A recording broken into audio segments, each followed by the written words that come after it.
बिस्मिल्लाहिर्रहमानिर्रहीम। अस्सलामुअलैकुम। उम्मीद करती हूँ कि सब खैरियत से होंगे। आज हम बना रहे हैं चने की दाल का पुलाव। इसके लिए हमें जिन चीज़ों की ज़रूरत है, 1 किलो चावल और आधा किलो चने की दाल, 1 प्याली दही की। यहाँ पर हमने 2 बड़े प्याज लिए थे जिसे हमने ब्रिक चॉप कर लिया था, 1 बड़ा टमाटर जिसे हमने क्रश कर लिया था, लहसुन का पेस्ट 1 टेबल स्पून, अदरक का पेस्ट 1 टेबल स्पून, नमक हस्बे ज़रूरत, लाल मिर्च 2 टेबल स्पून, दरा मिर्च ½ टी स्पून, गरम मसाला पाउडर 1 टेबल स्पून, 5 से 6 हरी मिर्चें जिसे हमने ब्रिक चॉप कर लिया था, खुश्क धनिया पाउडर 1 टेबल स्पून, सिनो काले मिर्च के दाने और ½ टी स्पून ज़ीरा। यहाँ हम देचके में डालेंगे 1 कप घी। जब घी गर्म हो जाएगा उसमें शामिल करेंगे प्याज।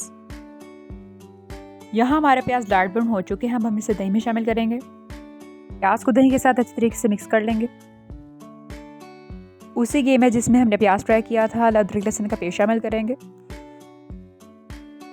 अदरक लहसुन के पेस्ट के साथ ही इसमें टमाटर का पेस्ट शामिल करेंगे।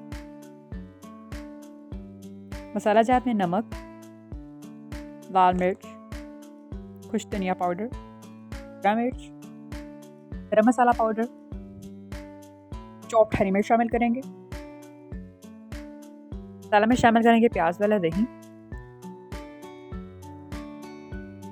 काले मिर्च के दाने और साबुत ज़ीरा।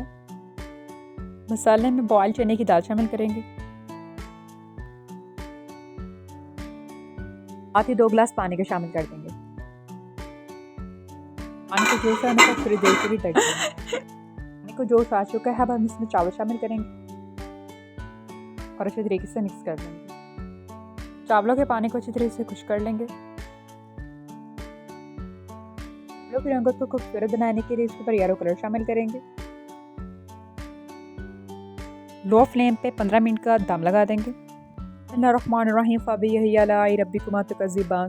तुम अपने परवरदिगार की कौन कौन से नेमतों को छुपाओगे। आपने इस रेसिपी को ज़रूर ट्राई करना है। हमारे चैनल दुआ फॉर रेसिपीज़ को लाइक, सब्सक्राइब और शेयर करना नहीं भूलना। दुआओं में याद रखिएगा। अपना बहुत सारा ख्याल रखिएगा। अल्लाह हाफिज़। यहाँ पर पुलाव को टेस्ट करेंगे कि पुलाव का टेस्ट कैसा है। माशाल्लाह बहुत उम्दा।